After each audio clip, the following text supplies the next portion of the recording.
First off, I want to say thank you for listening to the show. My name is Justin Yance. I am the host of the DMF, and unfortunately, there were some audio dropouts, and there was nothing else we could do to fix that. So thank you, and I apologize once again. Enjoy the show. Welcome to the DMF. I am your host, Justin Yance. This is episode 13, and we are talking about A Most Violent Year. And I have with me a fellow cinephile. His name is Michael Bordwell. He's a fantastic actor and teacher. And how are you doing, Mike? I'm good, Justin. Thank you for having me. And happy to be here for interesting. We're talking about A Most Violent Year on episode lucky number 13. Oh, yeah, good point. That's a good point, yeah. Lucky 13, yes. I'll just change it to episode 14. There you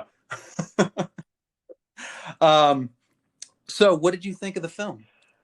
A Most Violent Year is a fascinating film. All of Shandor's films are really incredible when you look at them. What was great about this one was just how honestly he was able to depict what 1981 New York City was. Like, literally, it really was one of the most violent years. I mean, statistically, 1981 was probably the most dangerous year in the history of New York City. Like, if you remember, like in late 80, John Lennon was murdered in New York City, and it was like almost like this little catalyst that kind of caused, not that I'm saying John Lennon was the cause of all of this violent crime uptake, but there was the trash strike, there was the mob activity. I was even look up like newspaper headlines of the Daily News or the New York Times in the 80s. And even on holidays, you'd see headlines like coma, guns down, violence.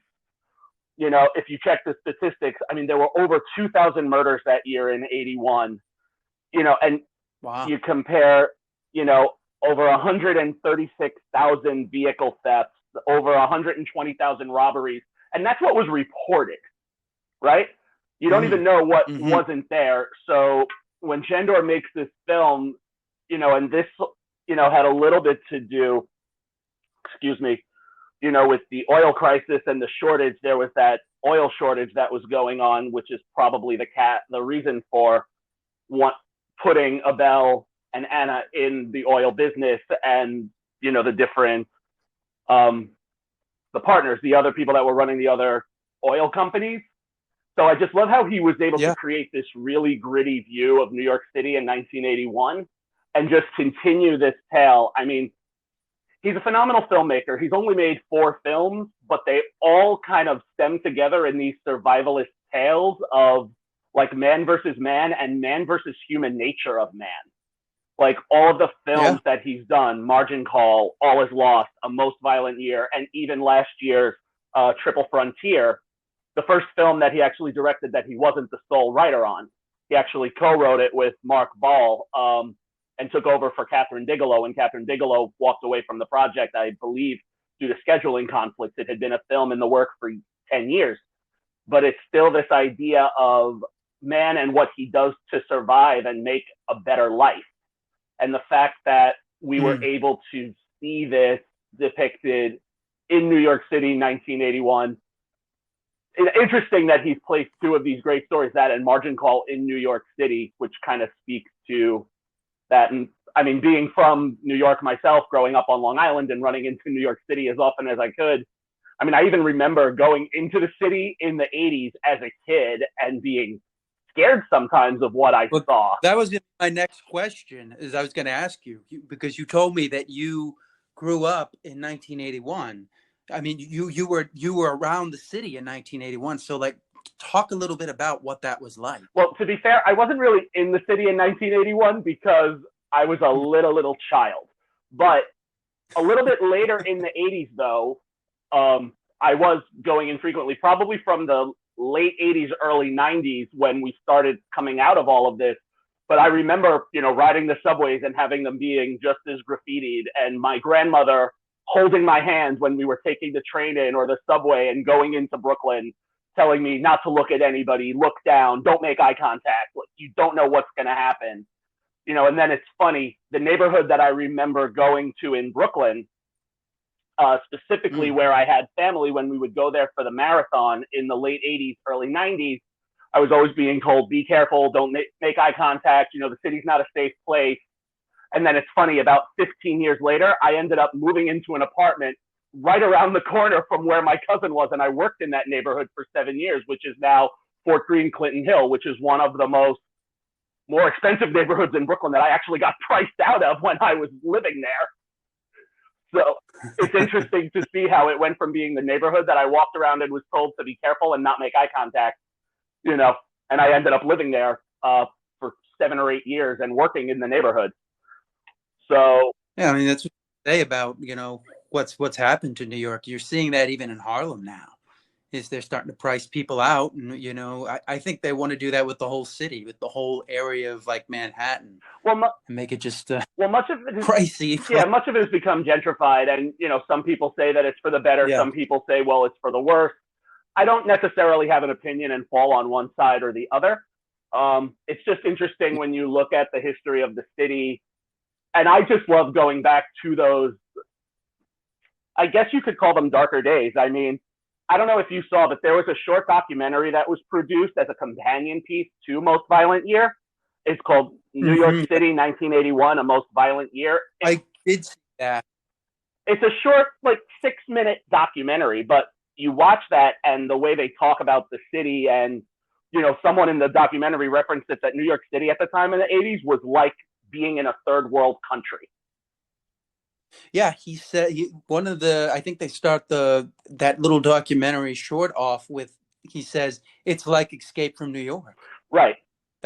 Which is a film that I believe was shot in St. Louis, Missouri. So let's not give that one yes the credit that it's due. If you want to talk about the gritty life of New York, watch a movie like Prince of the City, the Sidney Lumet film with Treat Williams. That one was filmed in New York City in 81, was released in 81.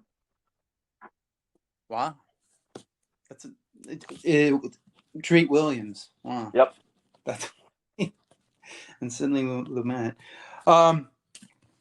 So you got to go in the city. I mean, did you notice anything different about, people? Like what would you say is the difference between 1981 and, now? Other than it being safer and us not fearing for our lives. I mean, again, and let me clarify, I can't really compare it easily to 1981. I was a small child. I can compare it to the late 80s after we had the stock market crash of 87. The streets got cleaner. People were more friendly. You didn't have to worry about keeping your eye on everything. Not that I'm saying we live in a utopia now, especially in our current situation, not even talking about the pandemic, but all of the other things that are happening. But, it's just, we're a city of resurgence. And look, we've come back from so many things.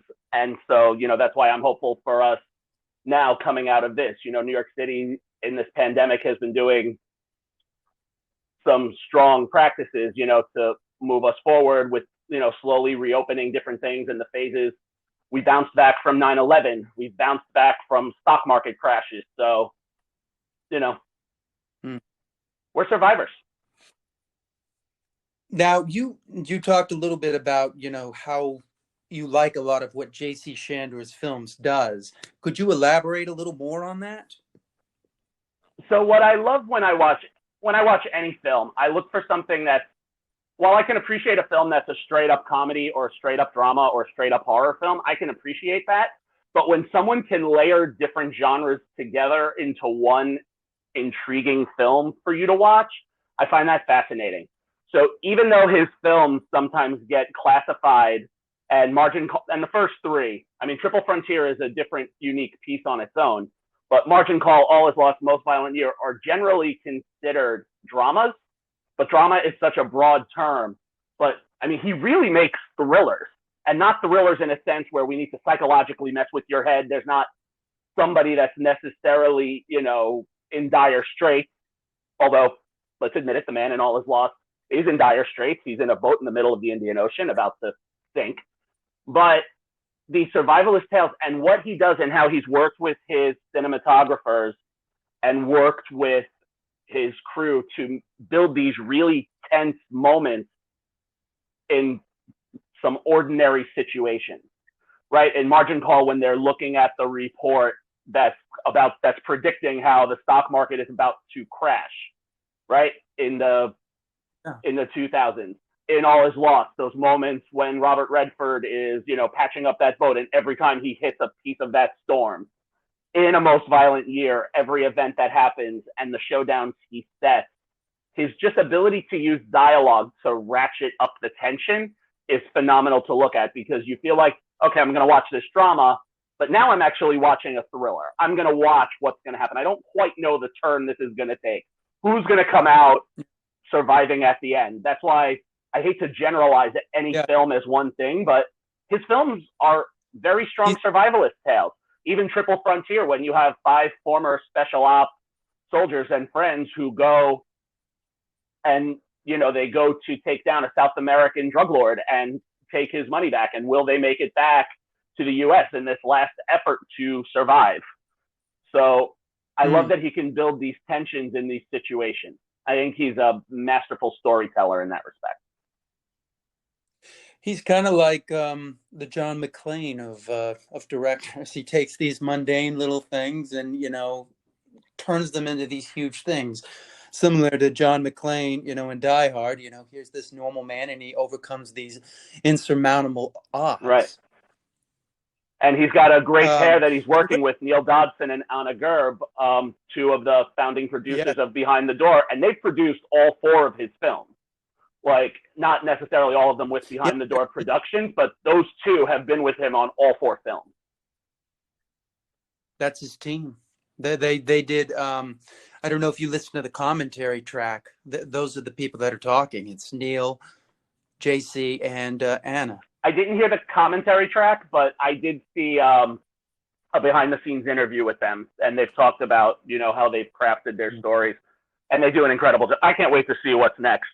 I don't know if you've seen Triple Frontier yet on Netflix, but that one was a little uncomfortable to watch at times, but very well done. Really? It's like that. Wow. All right. I'm going to have to definitely check that out. What do you think of Abel and Anna being played by Jessica Chastain and Oscar Isaac? What do you think about their relationship? I think the fact that they had a history together makes them play Anna and Abel as such a believable, realistic couple. They'd known each other from Juilliard. Jessica championed him to be in the film, which I believe you referenced in the prior episode talking about the film. I did. So they worked They worked very well together, and they're both very strong performers in the different roles that they do.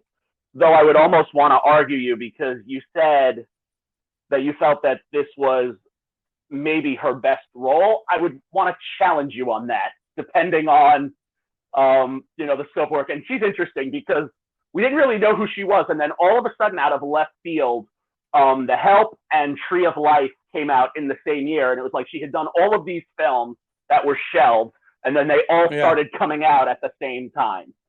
And we all of a sudden, we were like, what about Jessica Chastain?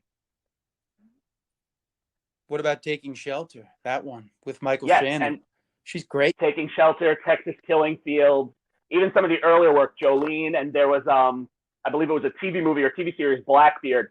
She's just a strong performer in everything she does.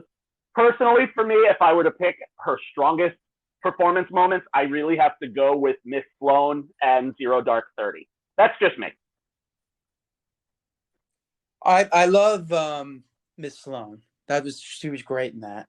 A lot of people haven't seen that film. It kind of just like fell off the face of the earth, I feel like. But I love her in that film. And Zero Dark 30, I like that film. But I don't know. I just like what she did with Anna, because she really brought in that. I mentioned this before, but that this hidden ferociousness. You knew she would cut off anyone she needs to get her way. And I like the way she did. Actually, the film's called Take Shelter, not Taking Shelter. Gotcha. Just so I don't get ruined for that. No, and I agree with you on that. There was the birthday party scene when they're coming in to, search the house after her and Abel have hidden the boxes of books. I agree with you, like an animal, and maybe we're getting that image because of those Yeah. nails, right? She's ready to attack like a mama bear. And, you know, you're right. I love how she just looks at the DA after he says, you know, well, maybe you're clean, but I knew your father. And it's like this whole thing. Is it so much Abel, or is it that this DA has been going after this business and industry? And because you can kind of tell, even though it's hinted at, it's never directly said, that Anna is the daughter of a mobster. And we know that there was a mob scene. We know Abel bought the business from her father because, you know, DA Lawrence, David Oyelowo, who gives a very nice performance as that DA, assistant DA, you know, she says, well, maybe you're right here, but I knew your father. And as you said, she's like, yes, good for you. It's like, but my husband is not my father, not even close. So if I were you, and she's just, the way she has the cigarette in her hand with the fingers, it's like, so if I were you, I would start treating us with a little more respect, or I guarantee he will make it his mission in life to ruin you. This, meaning this invasion during the birthday, was very disrespectful. Yeah, one thing I love is when they first show up at the door, she shows up all nice and like, okay, look, everything's fine. We just need to get the people out of the house so that she can buy time to get the files under the house. and then she completely changes, and you know, she's like, no, I'm gonna let him know how I really feel. I don't, and she says, gloves are off. Disrespectful. I love that. Yeah.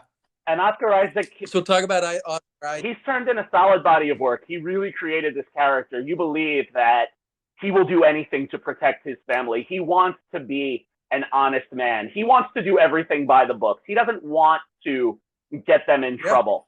Even when we learn, you know, that they actually have some of the money they need to close the deal on buying the dock because, and had been skimming money off the top, which set him off. But, you know, the fact that, you know, he's trying to be so good and so honest and fight. Like, I love the fact that all this, and even the back and forth with him when he gets upset with her for having that gun and shooting that deer is still upsetting for me. But he wouldn't even think that. He couldn't even kill the deer that they had accidentally hit on the road. He's such a good-hearted person, and anytime he had to get violent, like when he caught the guy who had stolen his truck, and, you know, when he had to stand up to Julian, it's like you could see the pain in his eyes, like, I don't want to go to this place. You're forcing me to go to this place. And I'm going to do what I have to do, but I'm going to try to do this in the best way. Although I kind of have a feeling, I think I don't know how many spoilers you do on this podcast, and to the listeners, I apologize for the spoiler here. We're going to I put a spoilers thing on there. We're talk about whatever you want to talk about. At the end of the film, once he, you know, has the doc, he's cleared this piece, and he is, as they've referenced it, even when she references it to him, Anna, when they're in one of their last battles, you know, this desire to achieve the American dream and make something of themselves, you know, it's fascinating. This film is an immigrant story, but not about like immigrants coming to the country for the first time, but wanting to make something. Julian wants to, Abel wants to, Anna wants that for her family. D.A. Lawrence wants to do that and advance his career, you know, as an African-American man from Brooklyn. So it's this fascinating combination of storylines and what we do to get there, and some people being willing to do it the right way and some people willing to, you know, cut a corner here and there.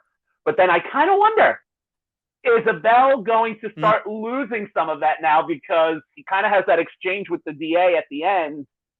Like, he's taking a like, you're going to be in a very strong political power. Like the guy in Far Rockaway, he put him out of business now once you realize that the guy from Far Rockaway was the one who had stolen 2 of his trucks. Or, I'm sorry, bought the oil that was taken from 2 of his trucks. Yeah. And that's played by Glenn Fleshler, who I love the way he plays that character in there. You know, he's just like, he acts like he's all got it figured out, and then, you know, Abel slowly chips away at him, and you see that realization, like, oh no, I'm screwed.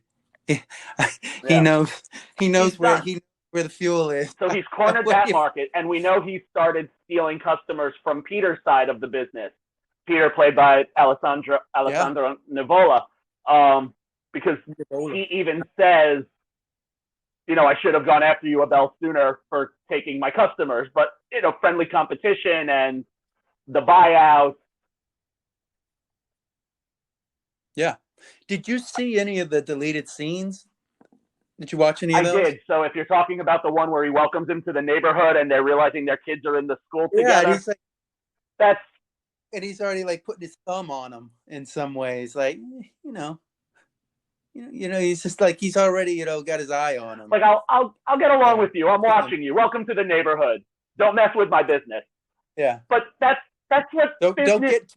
Don't get too ahead of yourself. Right, but that's what business is. You're always looking for that edge, and there are those that do it the right way, which is what Abel was doing. Everything he did, as far as I could tell, was above board. It was some of the people working with him, like his wife, that maybe, and his lawyer. Let's not leave out Albert Brooks' lawyer character, who kind of knew a little bit about this, and that led to a tense moment. So I have a feeling whatever happens after this event, I doubt he'll be working with them much longer. Well, that's what J.C. Shandor says in the commentary. He's like, I think he's going to still fire him. And I'm like, I don't know. He may fire him, but Abel's also the type of guy that's like, you know what? This guy works well with what I'm doing right now. Do I want to screw it up? And does he want to be, does he want to be so duplicitous where he doesn't want to get... Does Albert Brooks' character... Say that again? Does Albert Brooks' character, Andrew Walsh, I think is the last name, probably, would go to his competitors. It's better to have him in the castle. Right. He may take away a lot of his power. And you're also going to wonder now, but I don't... Abel is such an honorable man, but is he going to start to develop some kind of duplicitousness like, I'm not doing anything, my hands are clean, I have people to do that for me? Oh, I think that's already happening. Yeah, that's definitely... I think that's definitely going to happen.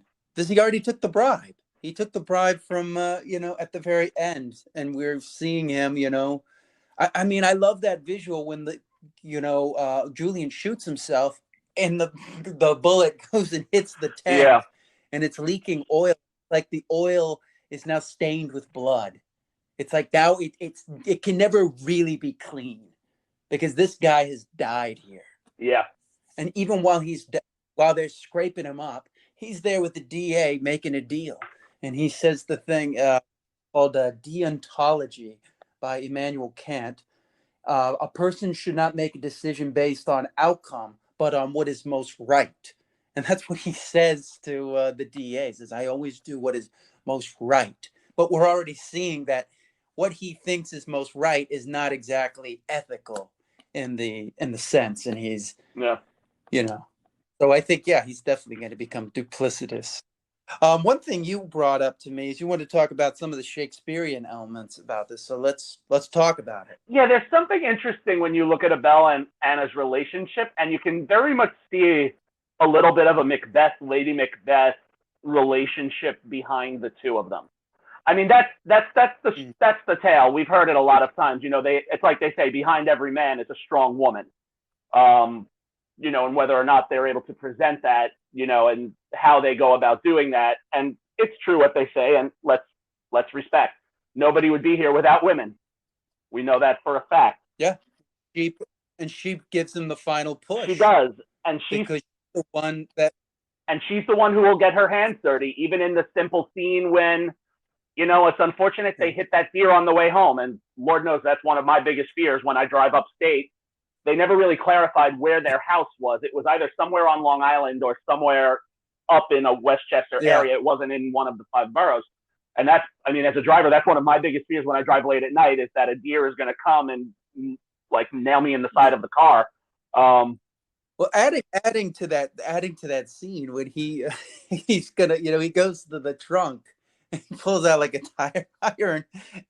Like, so is he gonna beat the deer to death? Well, that's probably his only option. He doesn't have a gun on him. He doesn't know that Anna has a gun. That's probably going to be the bluntest object for him to do. And then all of a sudden, and it's like Macbeth. He goes to Duncan with the knives, and he can't do it.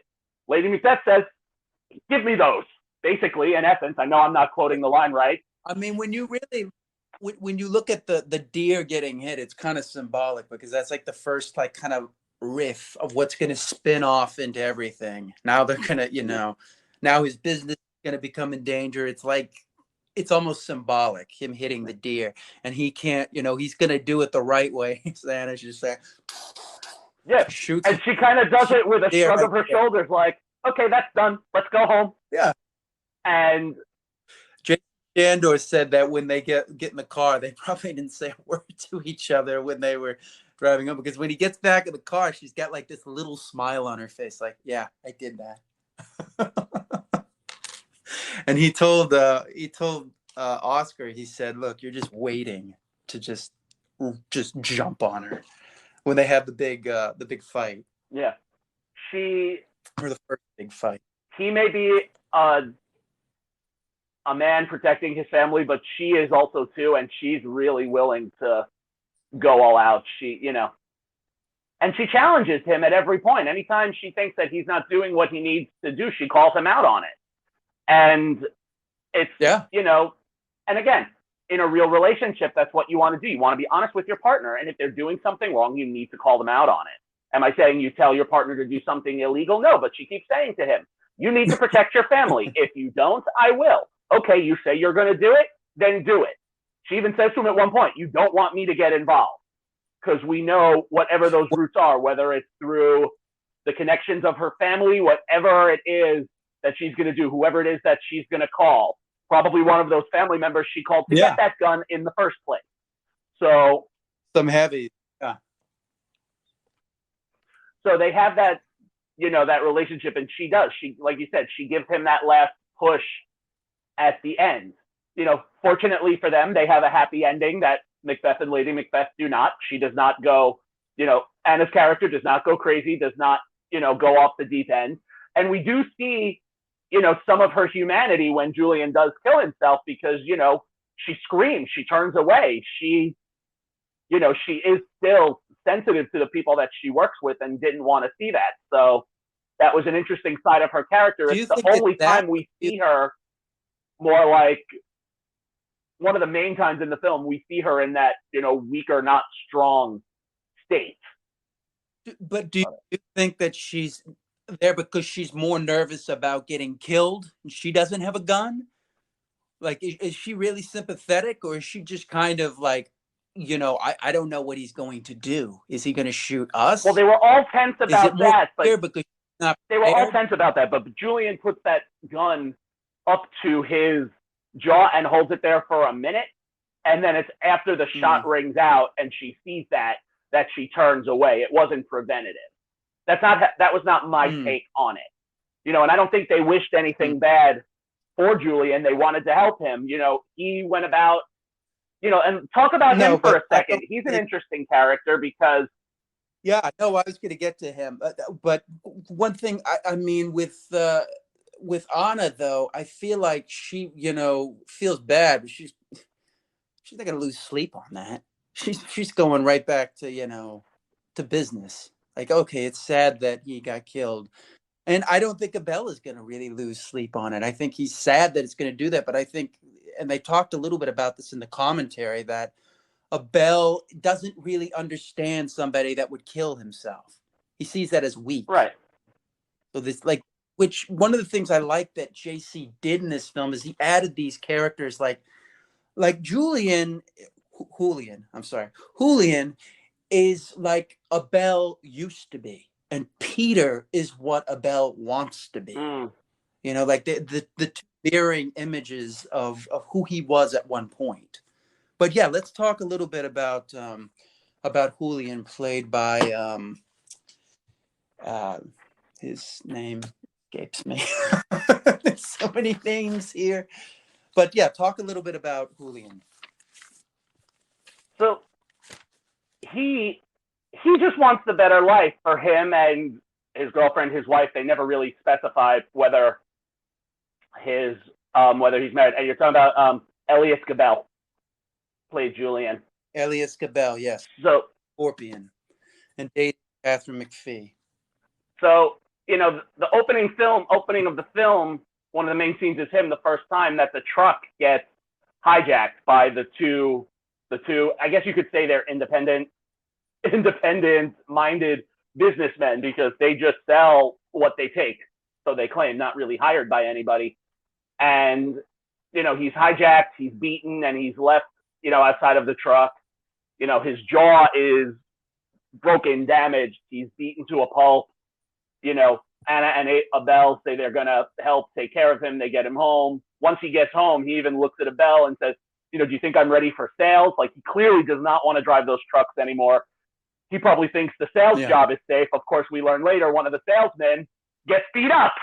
So really, is being a salesman safer than being the truck driver? Probably not at this time, if you're in this dark competition. So he comes out of that, and then he goes to drive the truck again. He's armed, even though Abel was very against, arming his truck drivers because he didn't want anything illegal.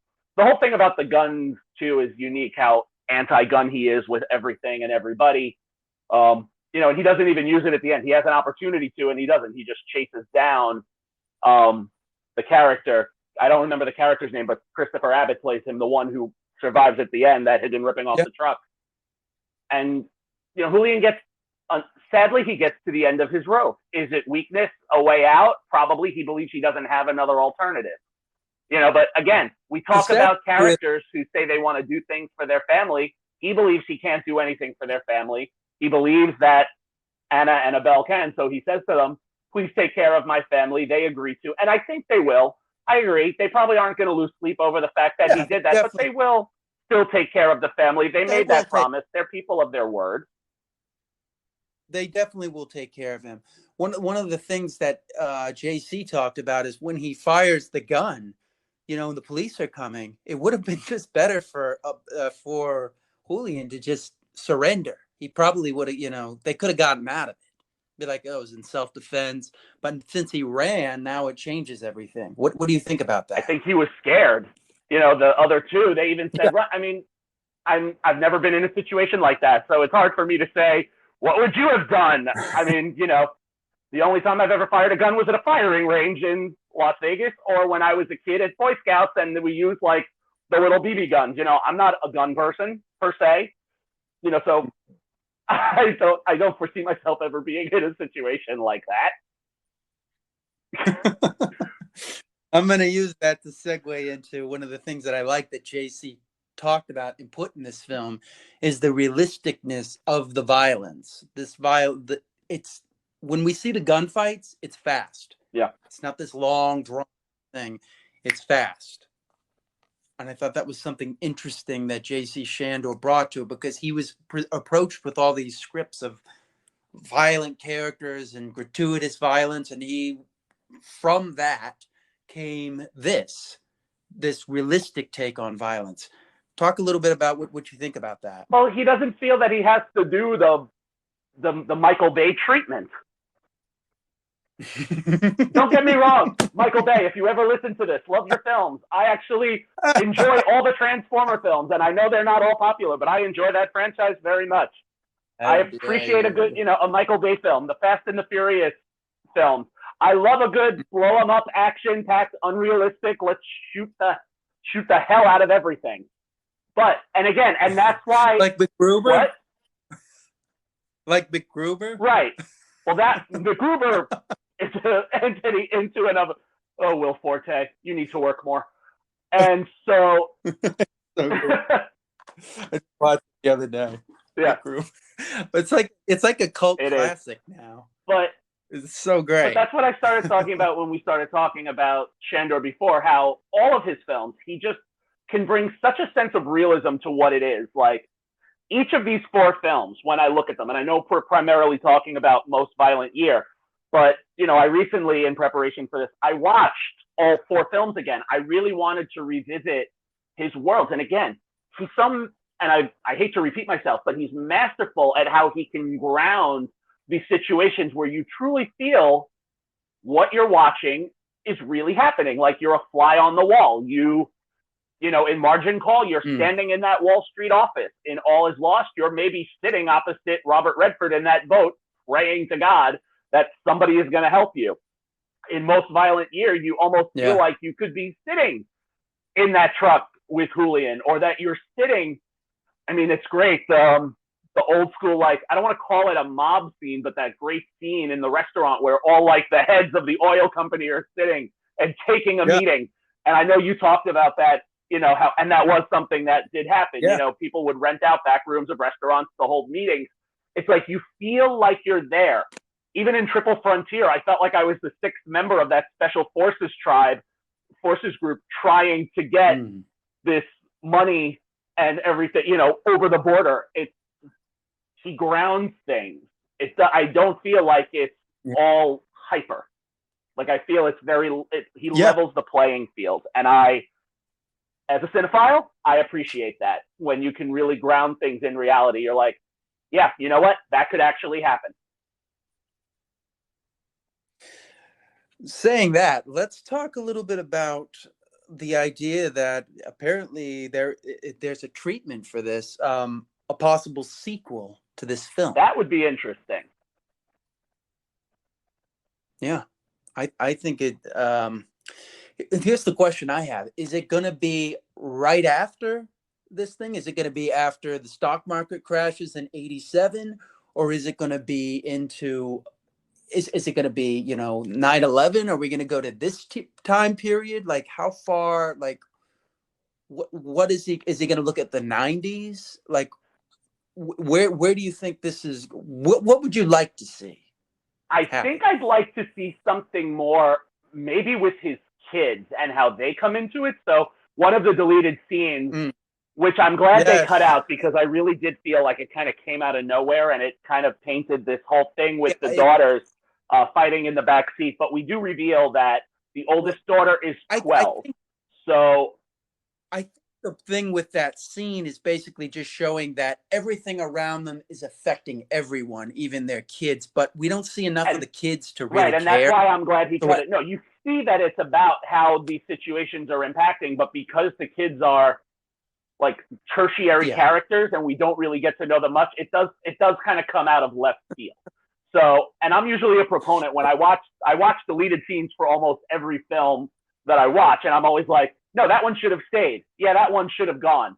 Oh, no, that one kind of plays. And that was the one I was like, you know what? That one's kind of left field. And he made that choice. He also cut out a quick family dinner scene when they move into the new house, because that wasn't the focus of this film. They weren't really looking at the family aspect of this. And I think if they had included those two scenes, it might have muddied the waters a little bit. But getting to the point, we know the oldest daughter is 12. So we know that this film takes place in 81. 6 years later, we're going to have in the mid-'80s, we had the big Wall Street boom and everything was great. Oliver Stone's Wall Street and all of these big things that are happening. Scorsese's Wolf of Wall Street, like all these things were starting to happen. But then we had that crash in 87. And so 6 years, she'd be 18, 19. She's the oldest. I think it'd be interesting, depending on where they're putting their sequel, to do something like, how did this oil business impacted by that stock crash, right? Because 81, because there was a huge gas shortage in the late 70s. I mean, even though there was only approximately a 4%, I was researching, there's about a 4% less average amount of oil coming in from Iran and the different countries that were importing the oil. But that's what led to that oil shortage and why people were buying it up, and they were jacking up the prices because they were afraid they were going to run out. So it's interesting. Chandor focused on the gas business in the 80s. He could have focused on a different one. On a sequel, it might be interesting is the daughter going into the business now, right? Are they bringing her into it as she's 18 and an adult? Or you could do something with a guy rising up who's going to put Abel out of business. The person that, he put all the other guys. We'll see that he put everybody else out of business. Peter, or maybe Peter has a son that we don't know about, and his daughter starts dating Peter's son. Yeah. Well, that's a little bit too. Now we're getting into like sick. Well, now we're getting into a little Aaron Spelling, Darren Star kind of drama activity, but. Yeah, that would be. But I wouldn't want to go more than. But I'll be honest, I wouldn't want to go more than maybe 6 to 7 years, maybe 10 max, because I love Oscar Isaac and Jessica Chastain in these roles, and if they were to do this massive time jump, they'd have to go into maybe an older age makeup Old thing, man. and I sometimes that can be hit or miss for me. And I don't want to see two other actors play these roles because I love what they did. So they have to go somewhere within a 10-year range. Two old men, an old man and an old woman, and be like, man, here we are in a little. This is our business. Oh, they're going to be working that business until they'll go down fighting. Yeah. So that's what I think it would be better. Yeah, like in the 90s or something, and that way we see somebody try to, And I have to think almost like sins of his past catching up with and him. Something that's funny about the making of the film, I have to chuckle about when I was reading, because the film came out at the end of 2014, so they were filming this probably late 2013, early 2014, and they said this is a documentary, but it's true because I actually do remember that, how we had this massive blizzard in early 2014. Like by February of 2014, New York City had a record of 57 inches of snowfall by that point. Like we were inundated with snow in 2014. So it was funny that was a cold, snowy winter, and they're filming a film called A Most Violent Year when they were dealing with severe violent temperatures that were low. Like I remember that winter. I was hunkering down.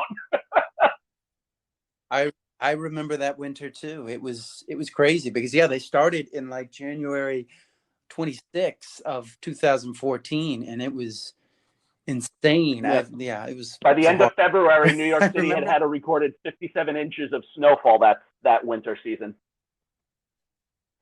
Oh, that was so awesome. None of that snow in the film. None of that snow in that film was fake. No, it was all real. One of the things is when it came out, it kind of came out in select theaters in December 25th of 2014. I didn't see it till I came back to New York in like January of 2015. But I remember seeing it and just being, because I'd seen the advertisements for it, and I was blown away. It looked really interesting. What did you think about when, like, I'm sure you saw the previews, like what brought you to this film? Did you see it at the theater? Did you rent it at home? How'd you come up with it? What's funny is I saw it early. I think I saw it in December. I saw it in the early run in the city because I believe that was one Christmas I was in town, because I remember seeing it very early, right when it opened. And I actually hadn't seen a trailer for it. I just remember looking at what new movies were coming out because you're making me nostalgic for the times I could go to the movies. I know it's only been about, 4 or 5 months, but it feels so much longer ago. But I remember seeing, there's a new film with Oscar Isaac and Jessica Chastain. Oh, it's written and directed by the guy that did Margin Call. I know All Is Lost came out after that, but I kind of saw All Is Lost later. But Margin Call I loved from the get-go. So I just went to see the film based on that it was Oscar Isaac and Jessica Chastain in a J.C. Shandor film. I didn't see a trailer. I had no idea what it was about. I just knew I was going to see the two of them in a film by him, because I was already a Chastain fan and a Oscar Isaac fan. Inside Llewyn Davis is probably, and I know this is an unpopular opinion, but that's Inside Llewyn Davis is probably my favorite, or at least in my top 3 favorites of all the Coen brothers films. And again, really? I love films that take place in my city. I love films that show the different eras of New York. That's where they met. The producers met Oscar Isaac for this film, was when he was doing promotion for Inside Llewyn Davis. It was like at Cannes. And Most Violent Year had its limited run in New York and LA for award season contention, because you needed, I believe it's the 7 or 14 days of theatrical release in theaters in order to qualify for the awards. And I have to admit, I mean, I was thrilled to see Jessica Chastain get nominated for a supporting actress Golden Globe. I think the fact that this film didn't get a single Oscar nomination was criminal. Very sad. Very sad. What did you think? Because I did a lot of research in this. I didn't know that Charlize Theron passed on this, and originally it was going to be Javier Bardem. Do you think? What do you think that film would have been like? I think it would have been interesting. Look, I respect the two of them in their veins. I'm not a huge Javier Bardem fan, though I enjoy his films. I love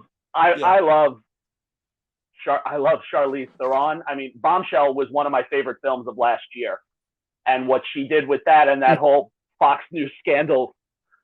Well, I could go into a whole tirade about that because I have a friend who worked at Fox News when that was all going down. So I actually. She was almost exactly Megyn Kelly, because I'd watch her on the news and I was like, wow, she like really nailed everything with. I thought that was. I think that's her best role. To be honest with you, I would have liked to have seen her win the Oscar for that, because I just thought she was Megyn Kelly. I couldn't see her as anything else. I forgot she was Charlize Theron while I was watching it. So I thought that was a wonderful performance. But moving on from that, I can't see Javier. I mean, Javier playing this role. I mean, I guess Abel would have had to have been older then. Kind of an older character, I think, to do that. But anyways, that's neither here nor there. Let's wrap up. What do you think is going to be the lasting impression of this film? I mean, I think for people who see it, or have seen it, or will see it, I mean, they will see a very gritty, realistic, vision of what New York City was like in '81, in the early '80s, and what people did. It's a very realistic film. It's grounded in sincerity and honesty of the moment. And, I remember you referenced when you talked about it, how you felt the title of the film maybe should have been The America or The American Dream, but I think they kind of nailed the title perfectly, because this is so much more than just the American dream and what we've done to accomplish it, or what we do to achieve it. Just, how we survive these things, and just the use of the word violent kind of grips you in a certain way that's going to make you attuned to something. So it's a fascinating title, and even the color scheme for all of the press materials, just the blacks and the purples and the darker shades and the hues. The marketing team knew very well what to do with this, and I think because you mentioned the marketing. I'm looking at the marketing of it right now, and if you look at some of the marketing they did in other countries, they changed the color scheme around, and it almost looks comical. It almost looks like they have one where it says it's orange, and it shows Abel and Anna, and Anna has her, like, it looks like they're about to kiss. And I'm like, this makes it look like it's a romantic comedy or something in New York. I mean, different people have different takes, and, marketing companies are going to do what they need to do in order to get people to go.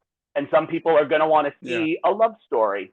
Some people will want to see that. But, I truly feel our marketing was the best. And if you look at the movie posters, this film has 3 stars. Yeah. You have Oscar Isaac, Jessica Chastain, and New York City 1981 listed as like the 3 performers above the title. Like, he's literally telling you that New York City in 1981 is the 3rd star of this film. Yeah, well, I'm looking at some of the promotion. They have also a promotion where, if you look on the Blu-ray, it says Oscar Isaac, Jessica Chastain, David, Alessandro, and Albert. And then they put, so I guess they wanted, because this movie it made like $5 million in the United States. It made, I think, 15 in the movie cost $20 million to make. I don't, the fact that they're talking about a sequel is interesting, because I don't know if this was like necessarily a hit, or if they recouped what they lost. Actually, $12 million. But let's be honest, overseas. Justin, is this the first time we've seen a movie get a sequel based on a low bring-in of the budget on the first, and we're like, really, that's a sequel we're getting? But then, I mean, good point. Wouldn't be the first time. Definitely not going to be the last. And at least this is a story where I'd be like, you know what? I would revisit those characters again. Yeah, I'm excited. I can't wait to see what they do. Well, on that, I think we're about to wrap it up. Mike, how do you want people to reach you? So, do you have anything you'd like to plug? So I'm in the midst. I recently just finished a 31-day film challenge through Facebook. So if anyone has heard this and is interested to hear more about what I think about films or follow my thoughts, you can actually follow me at Cinephile Mike, CinephilMike, Cinephile Mike. That's my handle on Twitter and Instagram. You can look me up, Cinephile Mike, like my page on Facebook. And there's a YouTube channel coming with that soon with different retrospectives and commentaries. I'll be giving short little video vlogs. And so follow me on all social media. Look for Cinephile Mike. All right, Mike. Well, I think that about wraps it up. Thank you for having me. I want to say yes, thank you. This has been great. You're so knowledgeable of the film. Could almost just sit here and let you talk. Usually I have to like pull it out of people, but you had almost just as much research as I had. I'll happily come back anytime you want me. Well, thank you. All right, and on that, I think that about wraps it up. I'd like to say thank you for listening, and I will see you next time on the DMF.